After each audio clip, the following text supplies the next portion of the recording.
बिस्मिल्लाहिर्रहमानिर्रहीम। अस्सलामु अलैकुम नाज़रीन गिरामी, उम्मीद है आप खैरियत से होंगे और रमज़ानुल मुबारक की तमाम तर बरकतें समेट रहे होंगे। लेकिन एक सवाल जो हमारे दोस्तों ने, हमारे अहबाब ने, हमारे भाइयों ने हमसे किया, और वो सवाल बड़ा अहम सवाल है कि रोज़ा तोड़ने वाली अशिया क्या हैं। यानी ये बात तो हमें वैसे मालूम है कि अगर कोई चीज़ खा ली जाती है तो रोज़ा टूट जाता है, लेकिन इसके अलावा भी शरीयत में ऐसी कौन सी चीज़ें हैं जिनकी बिना पर रोज़ा टूट जाता है, और हमें वो चीज़ें मालूम होनी चाहिए। तो इंशाअल्लाह ताला आज की इस वीडियो में हम उन तमाम तर पहलुओं का मुकम्मल जायज़ा लेंगे और उन तमाम तर पहलुओं पर रोशनी डाली जाएगी। अल्लाह सुब्हानहू व तआला ने अपनी पूरी और मुकम्मल हिकमत से रोज़े मशरू किए हैं, लिहाजा रोज़ेदार को हुक्म दिया कि वो इतदाल के साथ रोज़ा रखे, ना तो रोज़े से अपने आप को ज़रर और तकलीफ़ दे और ना ही वो ऐसी चीज़ तनावल करे जो रोज़े के मुखालिफ हो। इसीलिए रोज़ा तोड़ने वाली अशिया की दो किस्में हैं। पहली किस्म इस्तफ़रा और इस्तखराज है, मसलन जिमा, आमदन कई करना यानी कै करना, हैज़ और निफास। तो इन अशिया के निकलने से जिस्म कमज़ोर हो जाता है।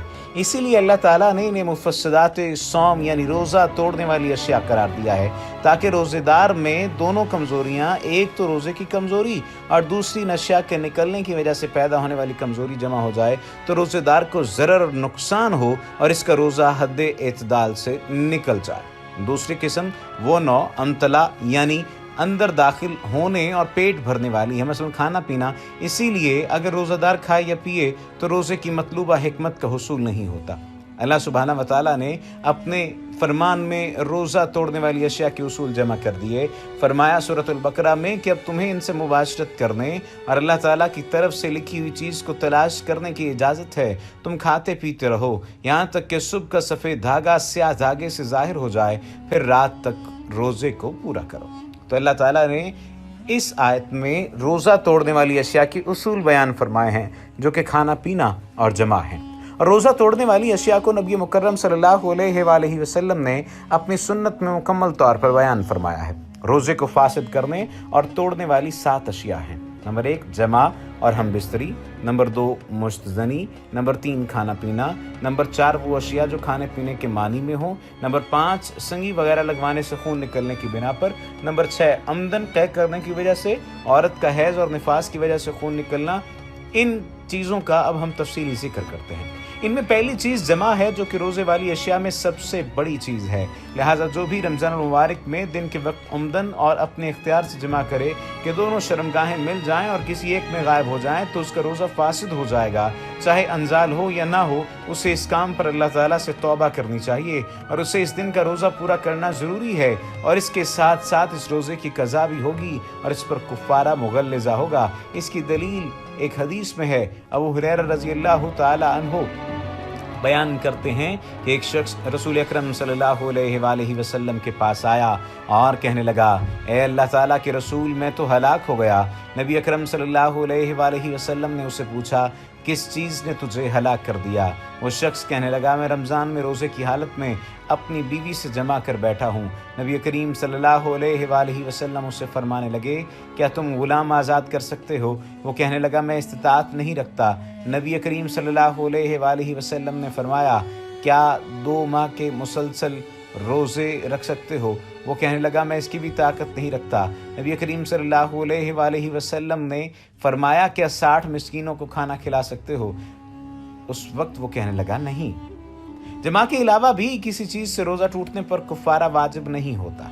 रोज़ा तोड़ने वाली दूसरी चीज़ मुश्तज़नी है। मुश्तज़नी ये है कि हाथ वगैरह भी बनी का इखराज हो जाए। मुश्तज़नी से रोज़ा टूटने की दलील हदीस कुदसी से है। अल्लाह ताला ने रोज़ेदार के बारे में फरमाया, वो अपना खाना पीना और शहवत मेरी वजह से तर्क करता है। सही बुखारी की हदीस नंबर 1894 है, सही मुस्लिम में हदीस नंबर 1151 है, और मनी का इखराज भी उसी शहवत में से है जिसे रोज़ेदार तर्क करता है। लिहाजा जिसने भी रमज़ान मुबारक में दिन को रोज़े की हालत में मुश्तज़नी की, उसे चाहिए कि वो अल्लाह ताला से तौबा करने के साथ साथ उस दिन को बगैर खाए पिए ही रहे और बाद में उसकी कज़ा भी दे। और अगर वो मुश्तज़नी शुरू ही करे, फिर अंजाल से कबल ही रुक जाए और अंजाल न हुआ हो तो उसका रोज़ा सही है। अंजाल न होने की वजह से उस पर रोज़े की कज़ा नहीं।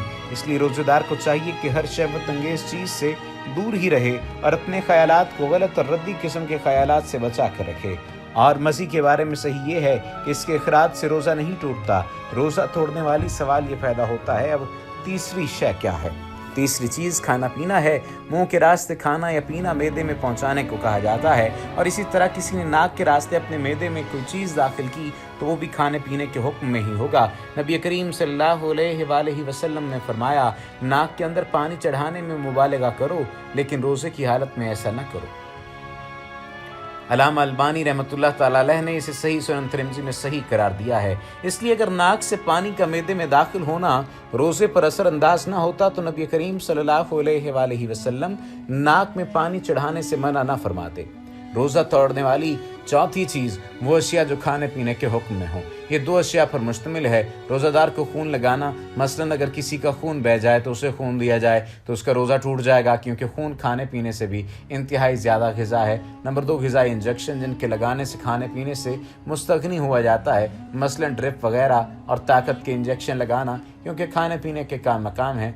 मजालिस से शहर रमज़ान में शेख बिन उसैमीन रहमतुल्लाह ताला अलैह की किताब मौजूद है, सफ़ा नंबर 70 पर यह बात दर्ज है। लेकिन वो इंजेक्शन जो खाने पीने के इवज़ में नहीं और ना ही इसके काम मकाम हो, लेकिन सिर्फ इलाज मुआलजे के लिए हो, तो इसकी वजह से रोज़े को कोई नुकसान नहीं होता। मसलन पेंसिलिन और इंसुलिन वगैरह के टीके रोज़े को कोई नुकसान नहीं देते, चाहे वो नस में लगाए जाएँ या फिर गोश्त में। एहतियात और बेहतर ये है कि ये सब कुछ रात के वक्त ही किया जाए और रोज़े की हालत में इस्तेमाल से बचा जाए। गुर्दे वाश करना, जिसमें खून साफ़ करने के लिए अखराज और फिर दोबारा कीमियाई और ग़िज़ाई मवाद के इजाफे से खून वापस लौटाया जाता है, या ये लौटाया जाना रोज़े के लिए मुफ़त्तर शुमार होगा। रोज़ा तोड़ने वाली 5वीं चीज़ का जिक्र किया जाए तो संगी वगैरह से खून का अखराज। इसकी दलील नबी करीम सल्लल्लाहु अलैहि वसल्लम का एक फरमान है, संगी लगाने और लगवाने वालों दोनों का रोज़ा टूट जाता है। और इसी तरह खून का अतिया देना भी संगी लगवाने के हुक्म में आता है, क्योंकि ये भी संगी की तरह बदन पर असरअंदाज होता है। लिहाजा इस बिना पर रोज़ादार के लिए ये बात ज़रूरी है कि इस बात का ख्याल किया जाए, और रोज़ेदार के लिए खून का अतिया देना जायज़ नहीं, लेकिन अगर कोई मजबूर हो तो उसके लिए अतिया करना जायज़ है। लेकिन अतिया देने वाले का रोज़ा टूट जाएगा, उसे इसकी क़ज़ा में रोज़ा रखना होगा। जिसका खून कसरत से बह जाए उसका रोज़ा सही है, क्योंकि इसमें कोई उसका इख्तियार नहीं है, और वो खून जो दांत निकालने या फिर किसी ज़ख्म के फटने और खून की तहलील वगैरह की बिना पर निकलने वाले खून की वजह से रोज़ा नहीं टूटता, क्योंकि वो ना तो संगी है और ना ही उसके मानी में आता है, और फिर ये संगी की तरह बदन पर असरअंदाज भी नहीं होता। उम्मीद है कि आज की पूरी की पूरी वीडियो आपको समझ आ गई होगी। अगली चंद एक चीज़ों के बारे में भी हम आपको बता देते हैं। रोज़ा तोड़ने वाली छठी चीज़ जानबूझकर कै करना है।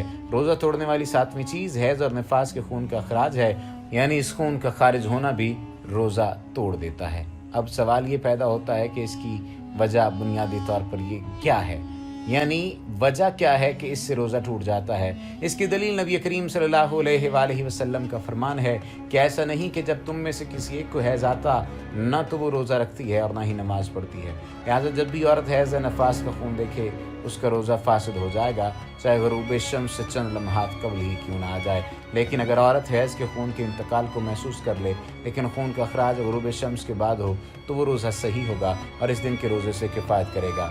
हाइज़ा नफास वाली औरत का खून अगर रात को ख़त्म हो जाए और उसने रोज़ा रखने की नीयत कर ली, लेकिन गुस्ल करने से कबल ही तुलूए फ़जर हो गई, तो सब उलमा का मसलक यही है कि इसका रोज़ा सही होगा।